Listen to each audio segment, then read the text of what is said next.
నమస్తే, welcome to our channel. ఈ రోజు మనతో పాటు స్టూడియోలో రెడీగా ఉన్నారు ఆయుర్వేదిక్ డాక్టర్ జీవి పూర్ణచంద్ గారు.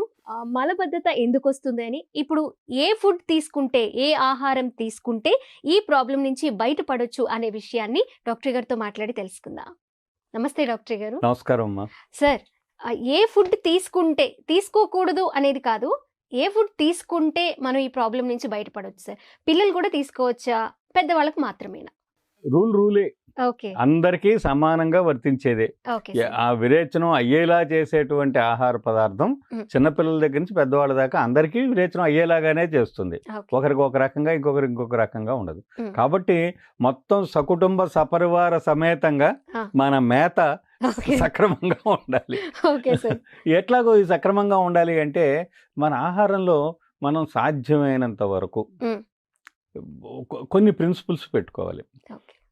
పేగులు బలహీనంగా ఉండటం మలబద్ధతకి ముఖ్యమైన కారణం అని మనం చెప్పుకున్నాం. సో పేగులు బల సంపన్నం చేసేటువంటివి రెండు.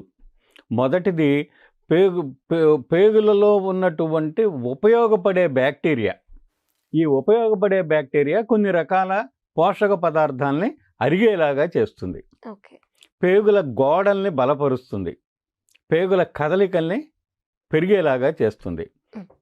ఇది ఈ బ్యాక్టీరియా చేసేది.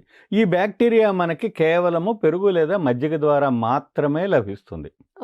ఇంకొక రూపేణా అది మనకి దొరకదు. సో పెరుగు మజ్జిగ అనేటువంటిది భారతీయులు తమకి తాము సృష్టించుకున్న ఒక అమృతం.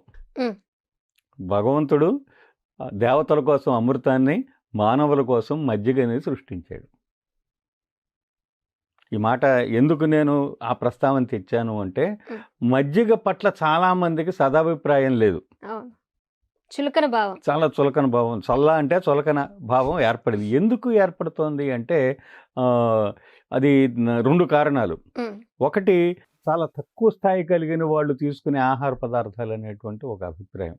ఇది చాలా మందిలో నేను గమనించాను. ఇది ఎందుకు వాళ్ళలో అలా కొన్ని అభిప్రాయాలు ఏర్పడ్డాయో తెలియదు మనకి, బట్ అది మాత్రం వాస్తవం కాదు. సో పెరుగుని లేదా మజ్జిగని, ఇక్కడ పెరుగు మజ్జిగ రెండు కూడా నేను సమానంగానే వాడుతున్నాను. పాలు కంటే పెరుగు మంచిది. పాలు పొట్టని చెడగొడతాయి.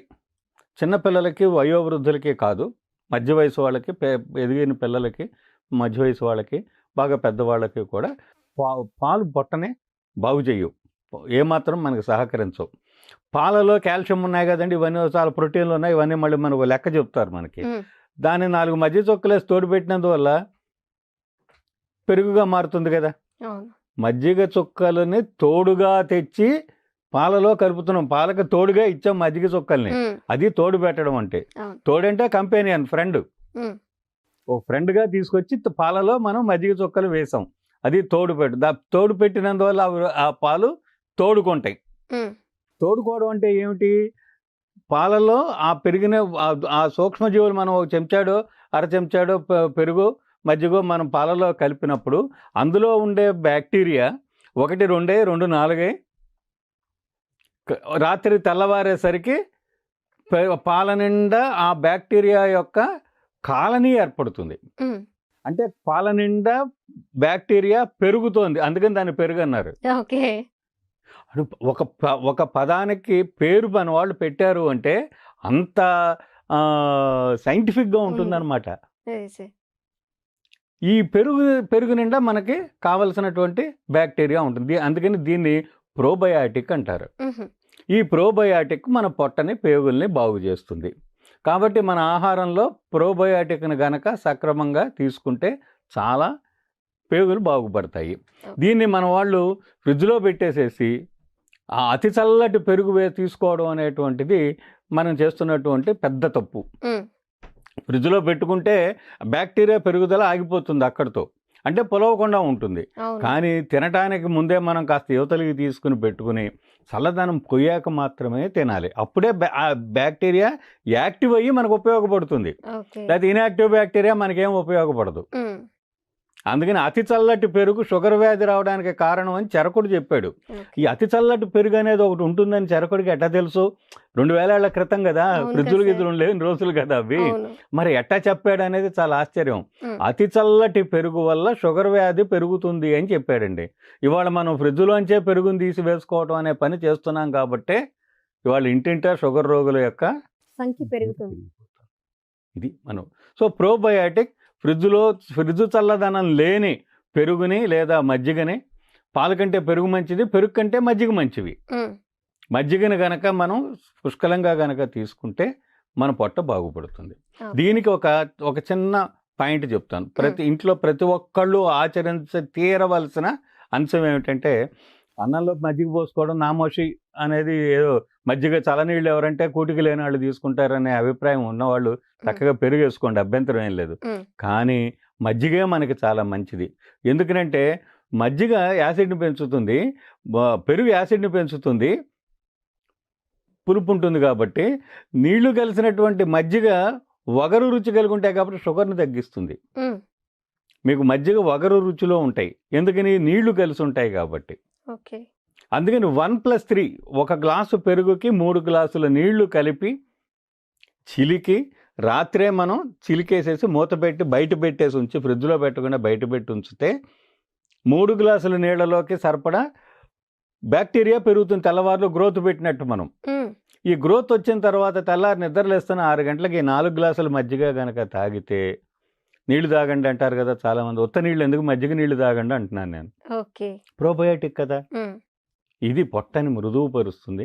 విరేచనం మేక పెంటికలల్లే రాయిలాగా స్టోనిఫైడ్ లాగా పెల్లెట్స్ లైక్ అంటాము. విరేచనం రాయిలాగా బిగుసుకుపోయి సరిగా బాధపడుతున్నటువంటి వాళ్ళకి మృదువుగా విరేచనం అయ్యేలాగా చేసేటువంటి శక్తి ఈ మజ్జిగ. 1+3 మజ్జిగ రాత్రే తోడు పెట్టేసి మూత పెట్టి ఫ్రిడ్జ్లో పెట్టకుండా బయట పెట్టుంచి పొలవనివ్వాలి. మనం పొలబెట్టడం బ్యాక్టీరియా పెరగడం. 4 గ్లాసుల 1 గ్లాసు పెరుగుతో 4 గ్లాసుల పెరుగు యొక్క గుణాలను మనం పొందుతున్నాం, బ్యాక్టీరియాను మనం పొందగలుగుతున్నాం. ఇది పొద్దున్నే తాగితే చక్కగా కాల విరేచనం అవుతుంది, జీర్ణశక్తి బాగుపడుతుంది. 2 ఆహార పీచు ఎక్కువగా కలిగినటువంటి కూరగాయలు. ఇవి మన కూరగాయలే తింటామండి మేము శాకాహారమేనండి అంటారు చాలామంది. మేము శాకాహారమే అంటున్న వాళ్ళని ఒక ప్రశ్న, అసలు మనం తింటున్న దాంట్లో శాకం ఎంత ఉంది?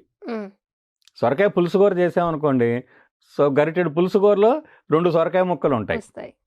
అదే సొరకాయ కూర చేశారనుకోండి, గరిటెడు కూరలో అంత సొరకాయ ముక్క ఉంటుంది కదా. కాబట్టి శాకాహారులు తింటున్న ఆహారంలో శాకము తక్కువగా ఉంటుంది, కూరగాయ తక్కువగా ఉంటుంది.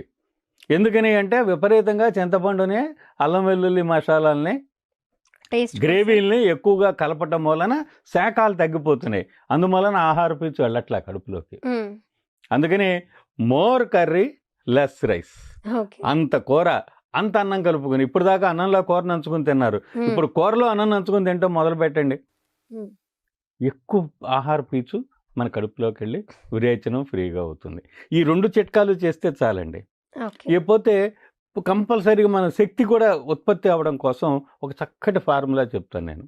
క్యారెట్, కీర, ముల్లంగి, ఏదన్నా ఒక తీపి పండు, యాపిల్ కానివ్వండి, సపోటా కానివ్వండి, కర్బూజా కానివ్వండి, పుచ్చకాయ కానివ్వండి, ఈ 4 ఒకటి ఎక్కువ ఒకటి తక్కువైనా పర్వాలేదు. ఈ 4ంటిని జ్యూస్ తీసుకుని, అంత పెద్ద గ్లాసుడు జ్యూసు పొద్దున పూట, సాయంత్రం పూట 1 నెల రోజులు తాగండి. కావలసినది నేను చెప్పిన 4 ఆహార పీచు, డైటరీ ఫైబర్, తక్షణం శక్తి వస్తుంది, మనిషి ఉత్సాహంగా మళ్ళీ యాక్టివేట్ అవుతారు, పేగులు బాగుపడతాయి. విరేచనం ఆహార పీచు, డైటరీ ఫైబర్ రావడంతో పేగులు మళ్ళీ చక్కగా సంబరంగా అవి చలాకీగా తయారవుతాయి అన్నమాట. పేగులకు ఆ చురుకుదనం, చలాకీదనం మనం ఇవ్వగలిగితే మలబద్ధత నివారణ అయినట్టే. ఎట్లాంటి మలబద్ధత అయినా సరే నివారించబడుతుంది అనమాట. సో నేను రెండు సూత్రాలు, ప్రధానమైన సూత్రాలు చెప్పాను. మొదటిది 1+3 మజ్జిగ, 2 క్యారెట్, కీర, ముల్లంగి, తీపి పండు. షుగర్ ఉన్న వాళ్ళు తీపి పండు లేకుండా తీసుకుని క్యారెట్, కీర, ముల్లంగి హాయిగా తీసుకోవచ్చు. రోజు కనుక క్యారెట్, కీర, ముల్లంగి తీసుకుంటే విరేచనం సమస్య నివారించబడినట్టే. ఇప్పుడు మన వీడియో చూస్తున్న వ్యూవర్స్ అందరికీ హమ్మయ్య అని ఊపిరి పీల్చుకున్నట్లు అవుతుంది సార్. మీరు చాలా సింపుల్ టెక్నిక్‌తో, సింపుల్ ఇంగ్రీడియెంట్స్‌తో మన ఇంట్లో దొరికేవే, అవి కూడా మీరు ఫ్రూట్స్ చెప్పినవి కూడా పెద్ద కాస్ట్‌లీ కూడా ఏం కాదు. కాదు. చాలా ఈజీ ప్రాసెస్. మజ్జిగ అంటారా, పెరుగు అన్నట్లు మీరన్నట్లుగా అందరి ఇంట్లో ఉంటుంది. తీసుకోవడానికి కొంచెం నామోషి ఫీల్ అయ్యేవాళ్ళు ఇప్పటి నుంచి కాకుండా ఇక ముందు అయినా కొంచెం మజ్జిగ తీసుకోవడం అలవాటు పడండి. ఇలాంటి ప్రాబ్లమ్స్ రాకుండా ఉంటాయి. సార్ చాలా వాల్యుబుల్ విషయాన్ని మాతో షేర్ చేసుకున్నందుకు thank you so much sir. Thank you అండి. ధన్యవాదాలు.